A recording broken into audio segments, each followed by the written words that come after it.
Hi, I'm Jazz and I'm an alcoholic and I'm codependent. I work a 12-step program and I seek health. I am a seeker and a traveler in my journey. Speaking of my journey, one of my favorite things that I've learned is how to say no and how to get strong enough to say and make boundaries. I've done so much with boundaries, and one little boundary here that I started was learning how to say no. And with boundaries, I started small and quietly and with repetition, but I didn't start lifting huge weights right at the beginning. I started small. And I also read a book on boundaries. So I learned that there's so much information on boundaries. And from finances to parenting to my meetings to my relationships to certain limits that I have in my life has all come from boundaries and learning to say no. One of the things is learning to say no. And when I first started trying to say no, it was very scary. And because I was a people pleaser and I was caretaking a lot, and I thought if I said yes all the time, people would like me. If I was nice, people would like me and I would get what I want. And I didn't have the life that I wanted or the respect that I wanted. So I started to say no. And, the person like being the people pleaser, I thought I would say yes for everything. Like if someone needed something, I would say yes. If someone didn't even ask for something, I would just provide something that they needed. Even if they didn't ask for help, but I didn't want that thing, I was there giving it. So because I came from AA, there's this, don't be selfish. So I took that really literally, and I went all the way to the other side of the spectrum, and I just gave myself to death for everything. I overworked. I hung out too long. I didn't go to bed at a proper time. If anyone needed something, I was there. I was spending my fuel, my time, my vehicles. My work. I would do extra things. I didn't have a lot of no's in my life. I didn't have a lot of boundaries and limits and structure. And so I've been really learning about boundaries and saying no, and going through uncomfortable stuff with that word, that little 2-letter word, no. And saying no is such a small word, but it does powerful things. And I wasn't using that little word to do things. And it's a huge, to me now, like the word no is a huge sign of love for myself, respect for myself. It lets people know where I am, where I begin, where they end. It really sets the line in the sand.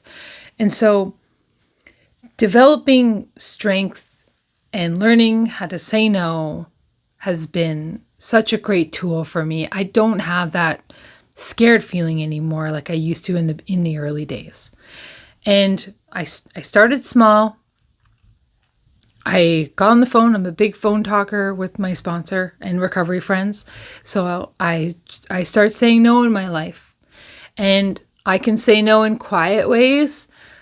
Like, I'm not going to go to bed at 10 o'clock at night anymore. I'm going to go to bed at 8 o'clock. Like just little measures, little goals. Or, I'm not going to stay in this toxic conversation for too long if I don't have to. I'm going to start moving away sooner. Like that's a no. And saying no to people's faces, or no, I don't want to do that, and no, I don't have the time, and just, or no without, is really difficult because I didn't like people's disappointment. I didn't like people getting mad at me.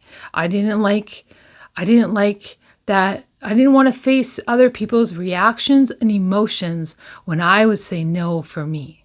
So saying no was really scary, but I started to do it. And And now I have no problem with saying no. And I've gotten a lot of strength and courage over the last while from figuring this out. And one of the gifts that I find from saying no is when I say no to something that's not good for me, I'm actually saying yes for me. And so my no is kind of a yes for me. And I think that's so beautiful, because instead of saying yes for you and a no for me and then putting myself aside, I now say no for me. I say no to you for me, and that's a yes. So now, I have a better life because of that. I did not have the best life by being a doormat, never saying no and always saying yes, and exhausting myself for someone else that doesn't appreciate it. Even if I pointed it out, they're not going to appreciate it. It's my choice to give away my time and energy. That's my responsibility. I am accountable for that. So I've learned to set some limits, start saying some no's, go through the uncomfortable feelings that I feel when other people have uncomfortable feelings. It's nerve-wracking and it's freaky and I don't like it. I wish people were okay with my no, but most of the time people aren't okay with my no. And now I'm just kind of used to that because I've gone through it. So no is such a little word, and it has a powerful punch, but it really is one of those things that leads me towards my authentic self. And it really I start putting little, fence posts in the sand for me and where I stand and what I'm okay with and what I'm not okay with. So having boundaries is such an act of self-love and respect, because it takes the guessing out of the game. It makes things clear. I can't really be mad when I didn't set a boundary or communicate anything to someone and then get mad at them for crossing some imaginary boundary. It takes me out of expectation land. Like to be responsible, I have to communicate my boundaries with people. I can't just expect them to figure it out all the time. So I've really started taking that responsibility in my life. And one of the ways I've been doing that is with boundaries and with learning to say no. And there's lots of stuff on boundaries, but this episode is just a bit more on the freaky nature of having to say no. So, but the gift of it is that a good no is a good yes. If I'm saying no, I'm saying yes to something else. And oftentimes, every time I'm saying no, I'm saying yes to self-respect. I'm saying yes to love. I'm saying yes to me. I'm saying yes, I matter enough to me that I would like to say no to this. No, I can't be there at that time. No, I'm not going to stay up really late tonight. No to long toxic conversations, or being around certain people. No, I get to choose my boundaries and my no's, and that being, I have a choice. So I've been really choosing differently in my life, and I didn't want to do that at the beginning.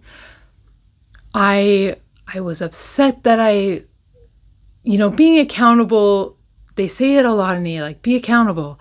And I needed more instructions, and I needed another map on how to become more responsible in my life for myself. And I had this desire that someone's going to come in and take care of me. And that's something I had to grieve, that loss of that's not coming. And I had to come in and take care of me. And when I first had to do that, I was really angry about it. And I was upset because I was like I've been waiting my whole life for someone to come take care of me and no one's coming. And so I had to really give that up, that ridiculous thinking, and start taking care of me. So I used to want you to be safer for me. I used to want you to know my needs and see my needs all the time. Like, I wanted my needs met by you, my safety, all of this stuff. I wanted so many things from other people. And I had to really dig deep and figure out how to take care of me. And these are some of the ways. And what another gift that's really beautiful about, actually, once I got over that feeling or those losses, and I'm like, hey, I guess this is the only way to take care of myself, is to learn to take care of myself. And I started to do this. And then now it's actually given me freedom from, I'm actually now responsible for that person or that thing. So it's actually released me from so much extra cargo in my life that it's not my responsibility. So by becoming responsible for me also means that I don't have to be responsible for you. You know, there's some limits here, like you are your person and I'm my person. So before the 180 happened, like in that transition time, I didn't see that or feel that at the time. I had to go without seeing and feeling before the gift came. But now that it's turned around, there's great freedom in the fact that I'm not responsible for other people's, their stuff. Like, I'm not responsible for their commitments, for their things, for their feelings, for how they're going to handle something that didn't work out. Like I'm separate from that now. And I think that's such a beautiful gift from being separate. And by being separate, I started with learning some no's and some boundaries. So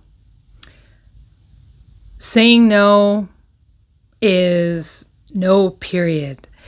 The other thing about saying no, I find, is that I've learned that I don't have to explain my no to anyone.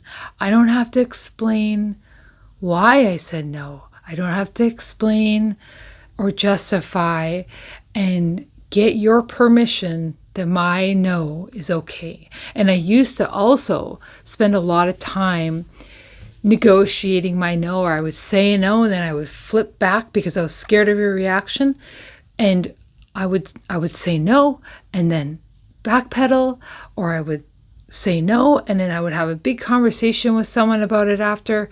And I had to really get good at, I did that enough times and fell and made mistakes, and because I'm trying and I'm learning, so I'm tripping, and I would say no, and then with all my force and my power, say nothing after.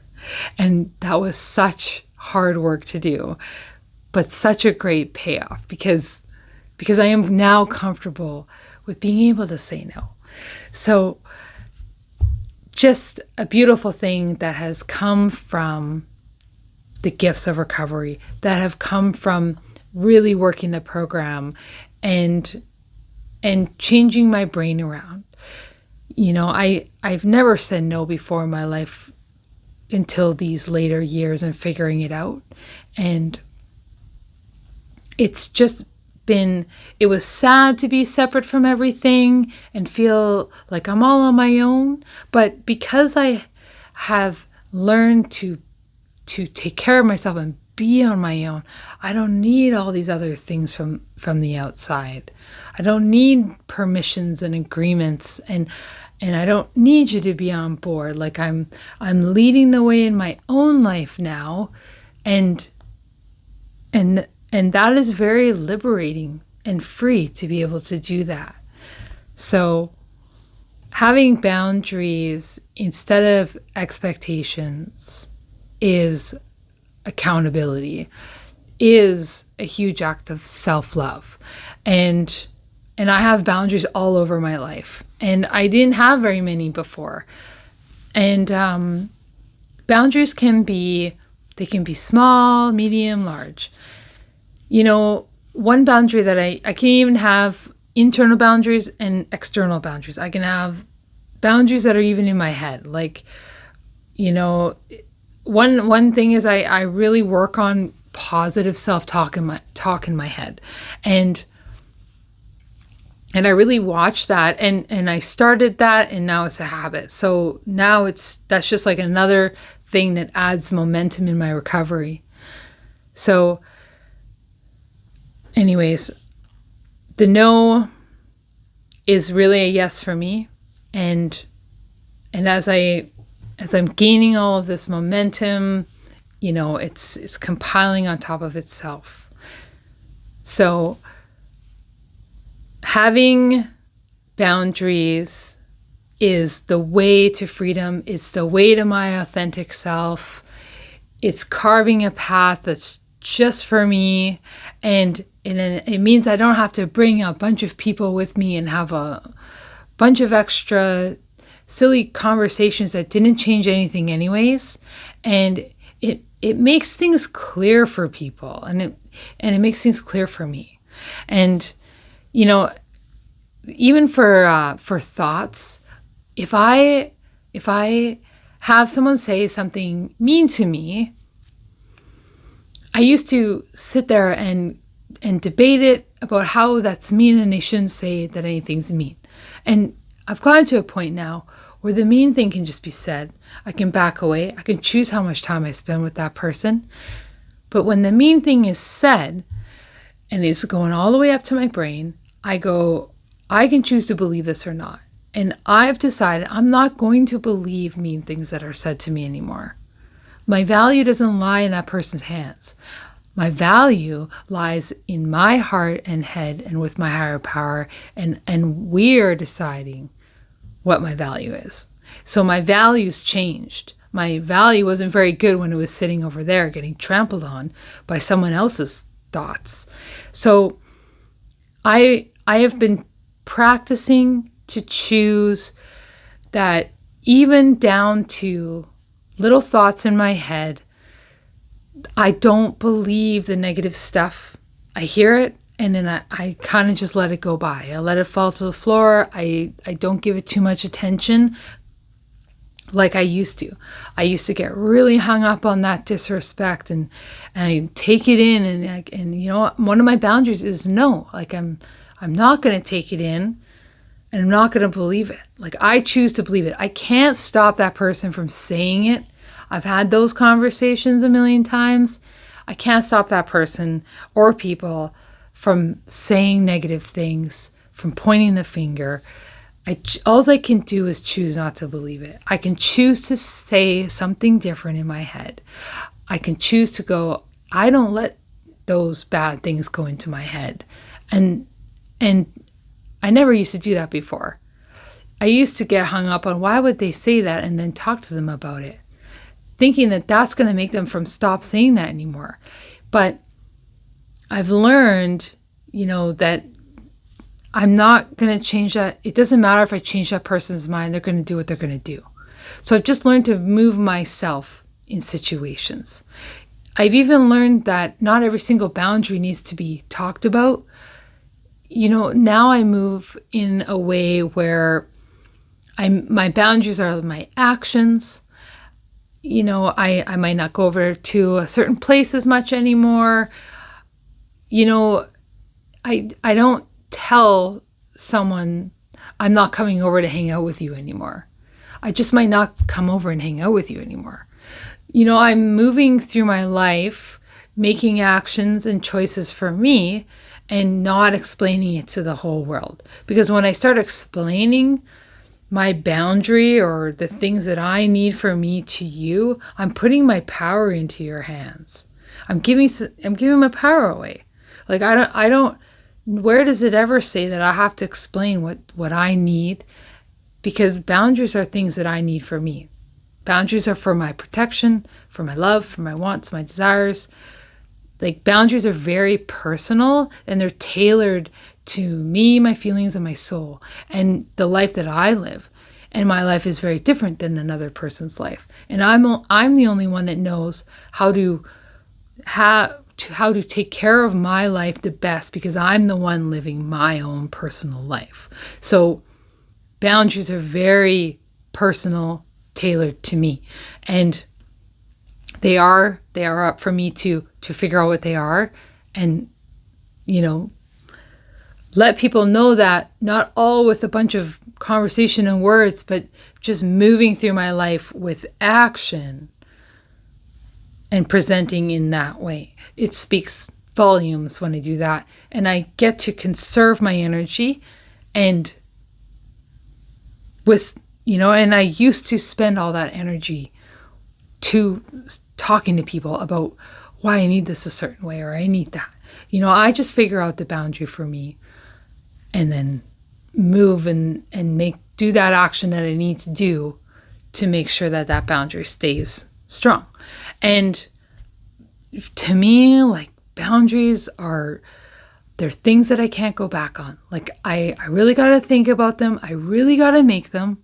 And then I really got to reinforce them and follow them through, because that boundary is something that's keeping me safe and happy.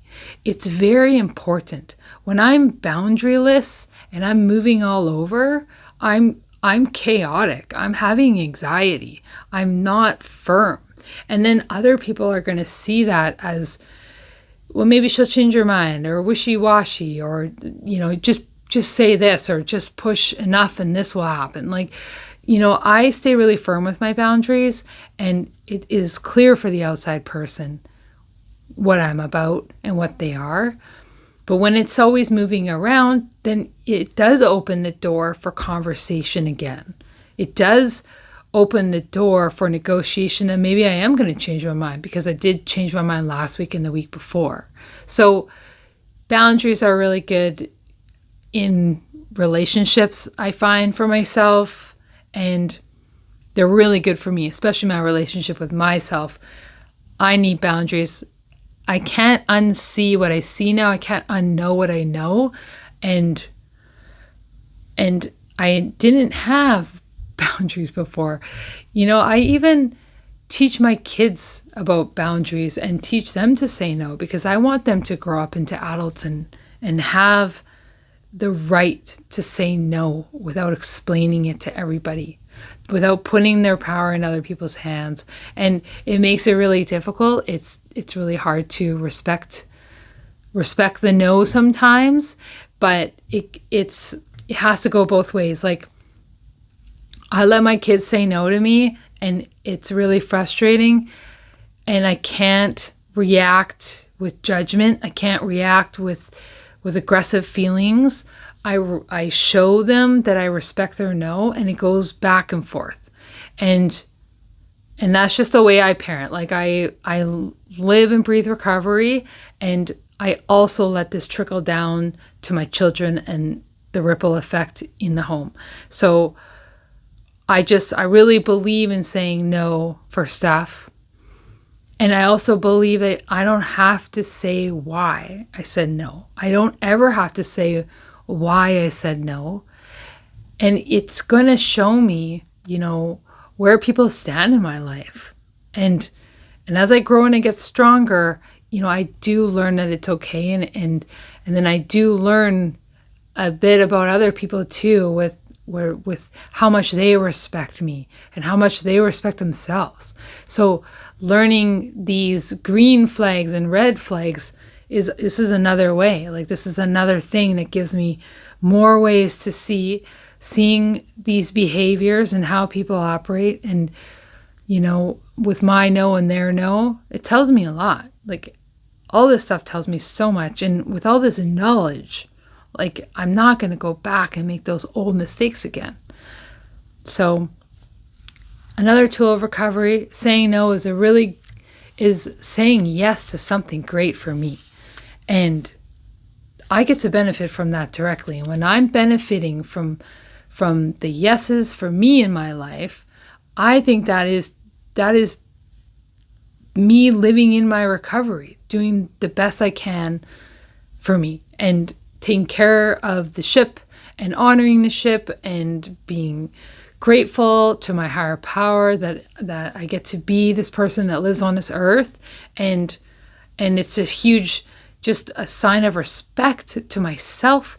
And it does kind of show me who doesn't really respect me. So But I'm not in the game of trying to convince that person that what they're doing is disrespectful. Like, I've stopped that, and I've just gotten, one of the tools I get to learn is how to say no. And I used to say it with a lot of fear. I don't say it with a lot of fear anymore. I say it calm and I mean it, and I don't say I mean, but I know how to do it now. But it took like starting with small weights and building up from there, turtling a bit, getting on the phone, feeling really weird and uncomfortable. Like, that's just the process of it all. Like, lots of this stuff in recovery is trying something I don't want to try because it's probably better for me and going to benefit me. So trying that thing, going through feelings that I don't like, and then repetition, and then boom, I get the gift down the road. I get the strength. I get the lesson. I get the tool. And I've got lots of tools in my toolkit now. So it's freaky to start, but it's way worth it. So I hope that helps someone. And saying no is saying yes to something good for me. So thanks.